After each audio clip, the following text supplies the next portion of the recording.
So I'd like to introduce JD. JD has over 30 years of marketing, management, communications, and research experience. He has worked for top national leading brands. He is an expert in strategic development, communications, voice of the consumer, and non-traditional quality research.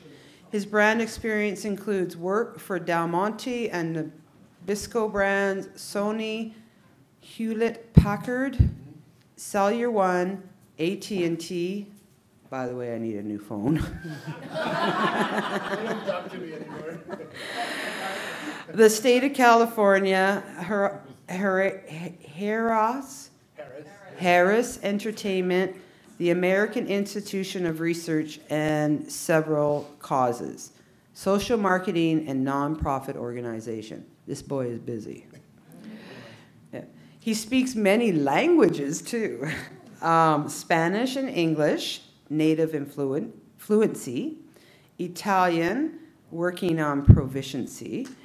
And enough French and Portuguese to be very dangerous. JD is a graduate of the Edward R. Murrah School of Communications at Washington State University. Please welcome JD Faccinetti from Pituitary World News. Thanks. Thank you, Deanna. Hi, everybody. It's just been a pleasure to meet everybody. I can't tell you how thrilled I am to be here. And thank you, Deanna, for the invitation.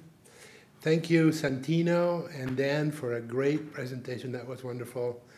And what I want to do today is tell you, my story is very similar to, I think, all of our stories.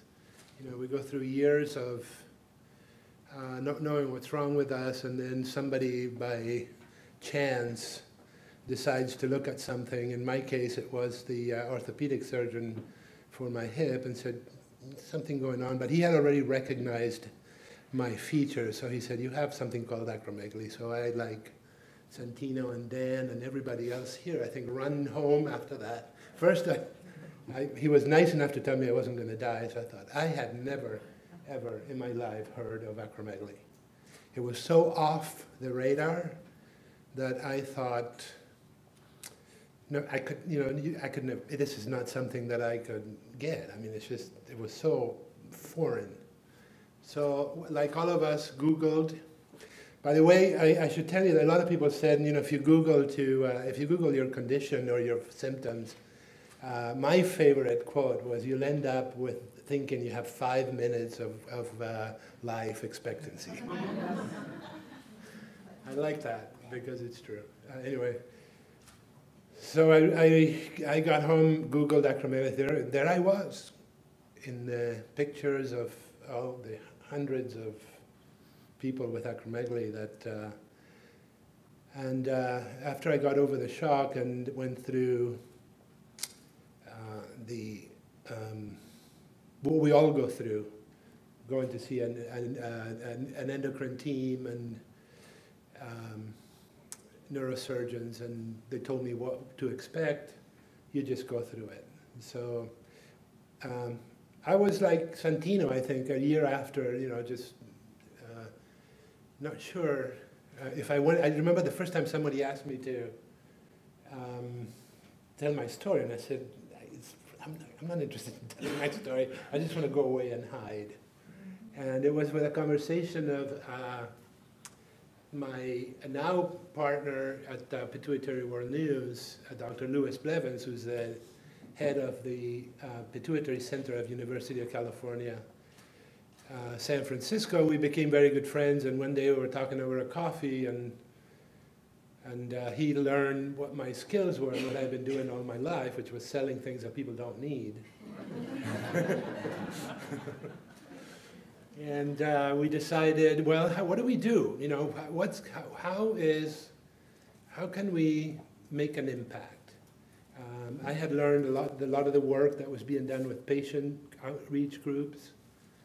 And we sort of discussed the idea of providing information and education, but what we really found out was that there's already a lot of information and education out there. The question is it easy to find? And would people that are not interested would be exposed to the information? So we thought that the mission that we should have was to try to reduce the number of years that it takes for somebody to recognize this disease. It's preposterous. When I was told I had acromegaly, that I could have gone 28 years without somebody noticing. And what was even worse was that after I was diagnosed and people knew that I knew that I had acromegaly, several friends of mine, one of which of whom is a physician, said, "Oh no, I knew you had it." And I said, "Well, what were you waiting for? What on earth, if you knew, if I had any suspicion, could you just said, I think you have something." This is a very good friend of mine. I was really pissed at him. I think he learned a lesson that day.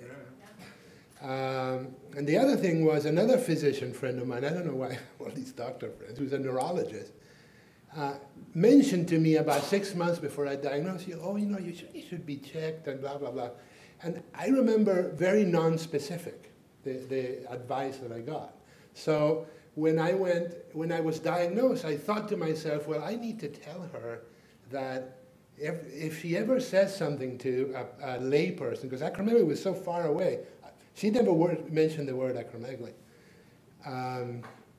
I said, you need to be very specific. If you think somebody has something, say it and say exactly what it is. And you should say, like, you really need to get in there and get yourself checked. Anyway, so that's my story. My tumor was macroadenoma. It's all over the place. I had, thankfully, one of the top neurosurgeons in the world, pituitary surgeons, operate on me. They took about 96% of it, and always what remains still produces growth hormone. So I'm a lucky Sumavert user. I don't know how many people get Sumavert, but Sumavert has been keeping me controlled, and with a very normal IGF, which keeps going to where it's supposed to be. So the tumor is not growing, and so I'm happy about that. So the idea of Pituitary World News, like I was saying, is how do we create awareness? And awareness it's a kind of a double-edged sword, because you want people to understand and not misinterpret. So the messages have to be well-crafted and understood, so the decoder, the person that's receiving the message, understands what they're seeing and can do something about it. So I want to tell you what it is, and then I want you to do something about it. Those are the two things that we want to accomplish. And we think that if we can reduce the number of years, which is now an average of 10 years that people go undiagnosed nationally. This is from US national databases, and I'm pretty sure there's some UK data in there. It's an average of 10 years. That's a very long time, because then you have all these what doctors love to call comorbidities that happen, joint issues, heart issues, you name it. We have all this stuff that we have to do, sleep apnea, you name it. Yeah, all this stuff that we deal with. So if we think that if we can cut this about 10–15%, we can make a big impact on some of these conditions. Obviously, we want to get it as low as possible, but I think we're realistic about how we can accomplish that. There's another thing that is interesting in marketing and research that I've seen over the years in my experience, and that is what I call the silent majority in any piece of research that you do. So you have sort of this bell curve, and there are the people that communicate with other people, and those are typically, and this doesn't happen in everything, but typically those that are very happy and very unhappy. So when you get comments and you get feedback, you get it from those two ends. And those are in a vertical, the smaller ends. So you have the loud minority, which is us, we talk about it. We go to the conferences. We start Facebook pages. We make great presentations like Santino and Dan's. We are out there talking about it. We're helping. We're asking people to get involved, give them tools to do so. But the middle doesn't talk. So we need to do things, and that's what we're trying to do with Pituitary World News, to talk and get that silent majority to do more about their condition.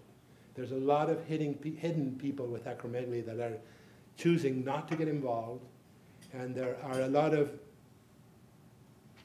very famous people that could get involved that are not.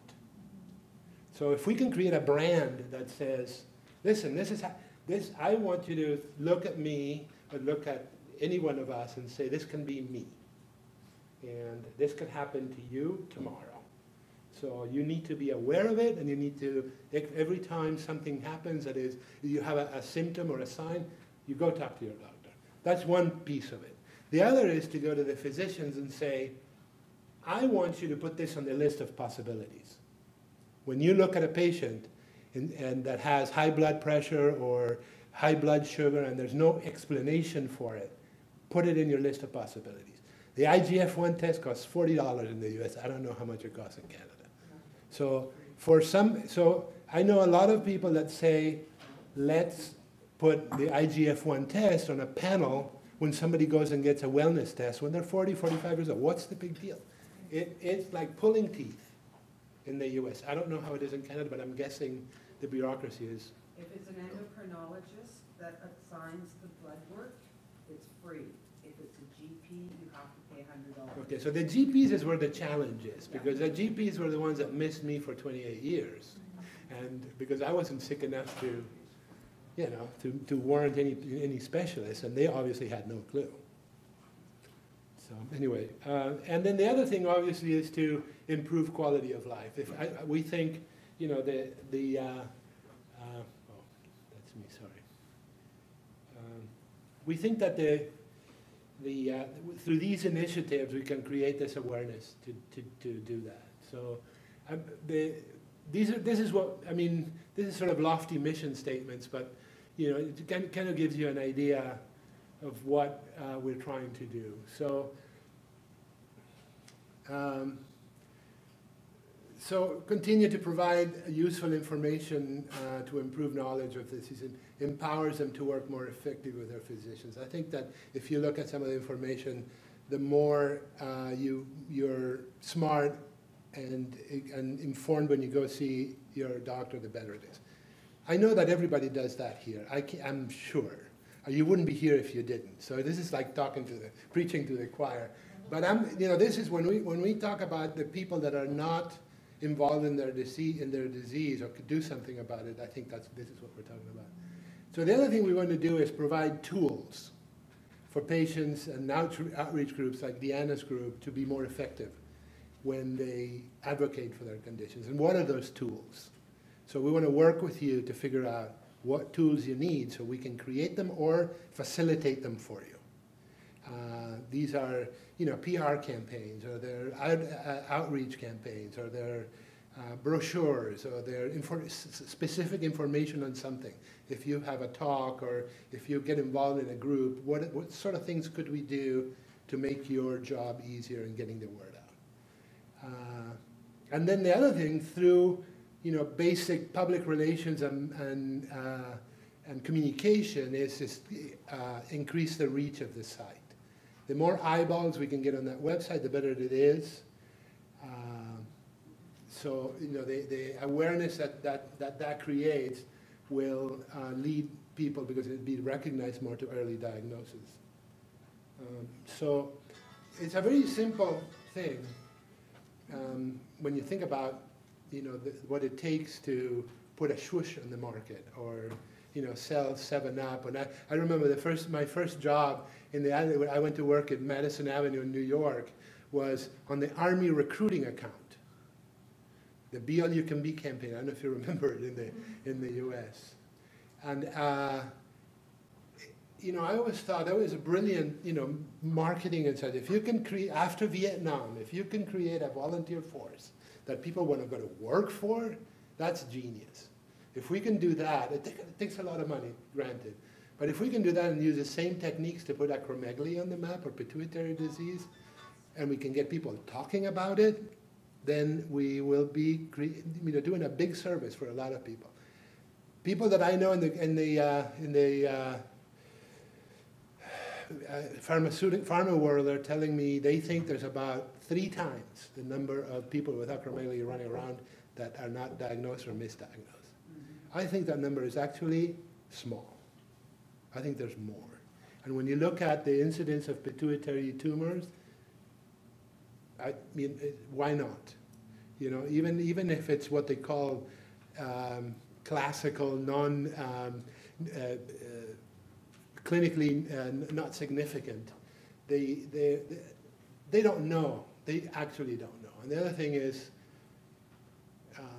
our expectations is that doctors know everything, and they really don't. We don't. There's so much. There are more unknowns than knowns. How all of our hormones, you know, interact and create, and what they do and what they produce. So awareness is easy. It's an easy formula. Awareness leads to interest. If people are interested, they get engaged, and if they're engaged, they're informed. And if people are informed, then they can communicate with their healthcare professionals. They can communicate with whomever to make sure that the people that are, to make sure that the physicians focus their investigation when they're looking at you, and people are asking the right questions. And the physician says, okay, I'll put this in the list of possibilities, and let's check your hormones. That's what we want to accomplish. We did 2 things. One was, it's called a logic model, and that is, it's a very interesting exercise to go from what you want to do and how you're going to accomplish it, and then to get to the outcomes that you want. And if you're interested in looking at this, it's on the website, and I can make copies available. If you want to give me your email, I'll send them to you. But go to the downloadable resources, and you'll find the PNW logic model. And it really helps to see how we think about information and communication, so people are acting and the outcomes that we want. And the other document, it's called Increasing the Reach. And that is sort of a roadmap that defined all of the people that should be informed about acromegaly. And you know, we're talking about dentists and pharmacists and ophthalmologists and nurses and all of these what we call target markets in marketing, that we can say, you know, should we do a campaign with pharmacists, for example, or should we do a campaign with eye doctors or nurses? As a side note, we're working with a multidisciplinary team that has physicians and nurses and some industry people to figure out how to do this better, and then use Pituitary World News as a vehicle to get the information out. These are the highlights of what we do at Pituitary World News. We have a web-style magazine and blog. I would encourage you all, if you haven't seen it, to look at it and write me if you have any thoughts, ideas, suggestions. Do it better this way. I have some ideas. Why don't you do it this way? We're learning as we go. We started this with absolutely no experience doing any of this, and we decided, okay, we'll learn as we go, and we have been, and we do, and I'll give you a little bit of the analytics of how many people we reach. So we fashioned it as a news aggregator, and a news aggregator is somebody that takes already news, kind of massages it a little bit and puts it on the side where it's a little bit easier to read. And one of the things that I was flabbergasted about is that the information is in scientific speak. And I remember sitting at what I thought was, I wanted to learn a lot about genetics, and at this ENDO meeting this year, and went to one of the genetics, I'm not a scientist, and believe me, I think I got about 2% of the information. It was Chinese. It may as well have been in Chinese. I had no clue what they were talking about. And I know the information was critical So we went to a geneticist and asked them to translate it and write it for us, and we're hoping to publish that soon. So we have a lot of copywritten material that Dr. Blevins writes and publishes. He does podcasts, he does videos, he talks to his friends. There was a great video, there's a great video online with a bone doctor that talks about some of the bone issues. I encourage you all to look at it. What's interesting is that it's kind of difficult to understand because he shot it on the iPhone at the Westin St. Francis in San Francisco. It's as loud as you can get.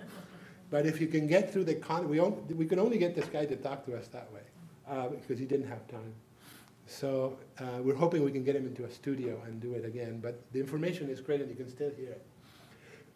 So we support it with social media channels, Facebook, Twitter, and YouTube, and we're trying to learn the other ones. Can we use Instagram and all the other social media that's out there and the new stuff to make it more efficient, get it to more people. There's now about over 300 articles and podcasts on the site. So that's one of the challenges that we have is how do we keep all this information fresh? The website has a way of resurfacing some of the old material. So if you go to it, it'll move some of the old stories up so they can be on the front page. And it looks like a newspaper. We have some original video. We do op-eds, opinion editorials that will comment on something that's interesting to pituitary patients. We have been very concerned with the amount of misinformation that's on the internet, so we try to be as judicious as possible with science-based methods and use only information that's not going to create issues, to put it that way. There's a lot of that. There's a lot of junk on the internet, and some of it surfaces, and we all hope, that some of this stuff is true, and it's going to hurt more than. But anyway, and then we have scientists that are editing and filtering the information a little bit. Filtering is the wrong word, but the bottom line is that what we're trying to do is making sure that the information that we put out is true and correct, and it's helpful. So far we have about 130,000 unique hits. We get about 4,000 to 6,000 new hits every month.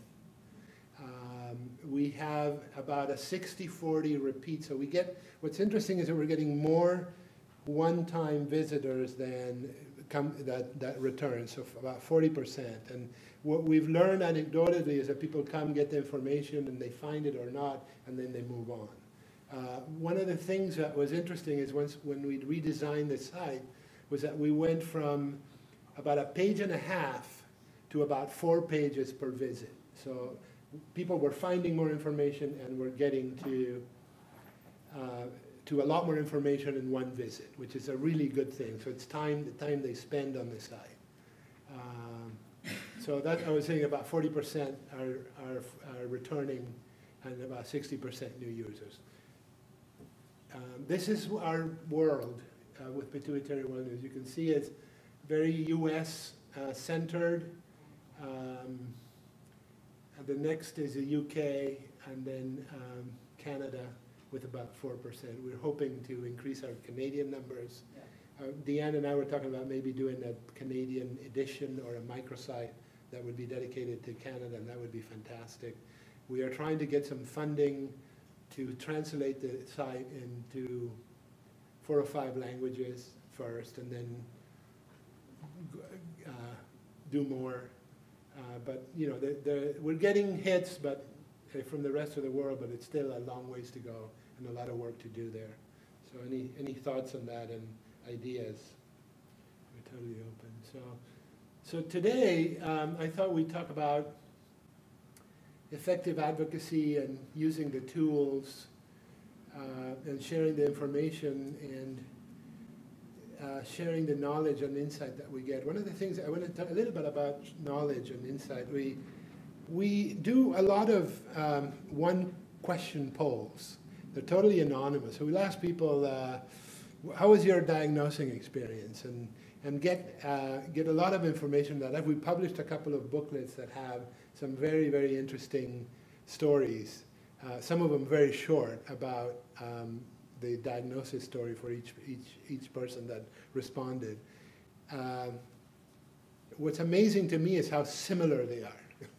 Everybody kind of goes through the same thing. And that's I thought when I was first told that, oh, this is so unique. No, there's a lot of us going through the same thing. And then sharing the information. So I wanted to leave this part for maybe the question and answer, and maybe have a little bit of a discussion. If we take a little more time in the Q&A, have a little more time to think about the sort of things that Pituitary World News could do to be a more effective advocate and provide the information to you, or the tools to you to advocate, to get out there and do it. Or any thoughts on how we may go about increasing the reach. That may make sense in Canada. So, for our initiatives and some of this, a lot of this is related to funding, unfortunately, and that's probably the toughest thing to do, is to get money from people to do these things. And we've been fortunate that a few of the pharmaceutical companies have helped us. They like the mission that we have, and they like the way we're doing it. And now we're trying to move into the non-pharmacy world and the corporate world, and that's a lot tougher. So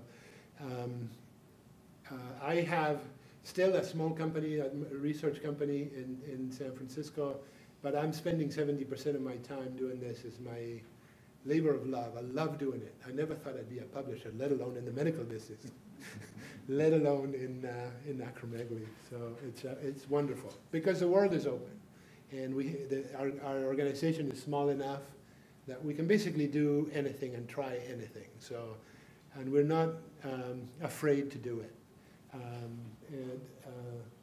As a matter of fact, we're working on it. I have to tell you, and then I'll move back to this. We were working on this TED Talk with Dr. Blevins, and I are going to do a patient, kind of how patient and doctors can work together on doing some of this. And we both love music. He's a Uilleann pipe player, of all things. He plays a and now the Northumbrian pipes. So we have been working on these songs, so we thought that's how we opened the TED Talk. So stay tuned for it. We'll just have a duet. I play the guitar and the bass. Not well, but... Anyway, so for 2017, this is what we're trying to do. One is to continue to develop all these downloadable materials. We have a bunch of brochures on the site that we know doctors are using to give patients. The series on acromegaly is about 6 podcasts that we did, and they'll, what they do is they will download them, the doctors, and give them to the patients to say, okay, after the first visit, go listen to some of this, and we'll talk about it in the next visit. There's a ton of information there, and we can, if you go through them and listen to them and you want to make any changes, you let me know, and we can provide you with something that has either less information, some of it can be edited, or we can customize it to whatever. So if you have a team of physicians that might be interested in this, let me know, and I'll send it to you, and then you can, or you direct it to them, or just have them download it. Sometimes they want it customized, and we're if they're going to use information, we're happy to do it. We're happy to. We have an idea, plan to do roundtable discussions, and these are, I don't know if you're familiar with Charlie Rose, the president. Okay, so we're going to do these roundtable discussions a la Charlie Rose. With the first one is going to be on pituitary surgery, and there's going to be a discussion on the different the neurosurgeon. Yes, Dr. Okimura, I can't remember his name. Dr. Akagami? Akagami, yeah. He spoke about endoscopic versus microscopic surgery, and there's going to be a discussion from endoscopic and pituitary surgeons on the pros and cons, and we're doing this as a 25-minute kind of roundtable discussion. And there's other subjects as well. The Advocate series is a series to provide tools to advocates. And this is something that I would like to, as your advocates, on the things that we can do to help you advocate better. And this is open to, we're in the process of putting it together. We have an idea to do more webcasting from conferences, so people have access to, let's say, Mayo Clinic or the Cedars-Sinai or whatever Canadian hospital that has a good conference in. And these will be not only streamed, but also edited down after they're done, so people can at least have a 20 to 25-minute segment and then links to the whole presentation if they're interested. One of the problems in today's world is that the attention span is awful. Nobody pays any attention anymore. So what you have to give them is sound bites and headlines, and then hopefully create enough interest so they go deeper into the information. And that's a challenge because it takes a lot of money. I mean, when I started in this business, we used to talk about 5 times frequency. So if you could get the message in front of somebody 5 times, at the 6th time they remember. Well, that number is up to 15. And to break through is almost impossible. It's good and bad news. The good news is that all of us have a chance to do it. The bad news is that there's just way too many people trying to do it at the same time. We are working with the first P&W conference on early diagnosis is going to be a joint effort. I think, Deanna, your group will hopefully participate. Yeah, you'll have to send me information. Yeah, but this is the work that we're doing with Jill with Acromegaly community and this multidisciplinary thing. So it's going to be under the Acromegaly community. Oh, okay. And then we're going to have a part of the Pituitary World is going to put together on things to do to encourage early diagnosis programs. Huge part of what we're doing today is mental and emotional health. We have a couple of very good mental health experts that have been contributing and writing articles, and we're trying to get that fire under somebody's butt so we can get more people diagnosed based on their emotional health. And many of these experts are saying that you can actually provide diagnostic tools by the way people are behaving. We all have issues with acromegaly with our emotional health. So, and then, like I said, publishing in other languages, public policy initiatives in the U.S. and I think in Canada as well. The physicians yesterday talked about some of the trials. The FDA has been fairly strict with some of their trials and the tests for rare disorders, and they need to modify a little bit how they look at the sampling that these companies are doing to get some drugs faster to the market. So we're working with the U.S. Congress and some other public policy organizations to tell people the acromegaly story and the pituitary disease story. And these congressmen need to know, because when they're telling the FDA what to do, I think we can make an impact there. And then do as much of this as possible, speakers and presentations. I go to about 4 medical schools every year and talk to second and third year medical students. And that's one of the best experiences, because you go through these presentations, and these kids that are all wide-eyed, study about acromegaly, they never see one. Like many doctors said yesterday, they probably go through their career without seeing an acromegaly person. But I will promise you that none of these doctors, when they graduate and go to practice, will ever miss somebody with acromegaly. They will always remember that. So it's good to be a part of that. And if anybody's interested in doing that, we can show you how to get to it and maybe provide some presentations or materials that will be of interest to a medical school to go make a presentation. It's a great experience if you can do it. And then do as much of this as possible and get the word out about a vehicle. I can leave you with, okay, this is it. So I can leave you with this thought. Pituitary World News is a tool. It's a tool to be used. We are completely open. I mean, I'm not joking. There's no such thing as a bad idea. At least, we start with that and then see where we go, because that just sparks a lot of creativity and innovation. We want this publication to be this kind of forum for innovative thinking and creativity. If you think about the plight of acromegaly and rare disorders, they're still rare.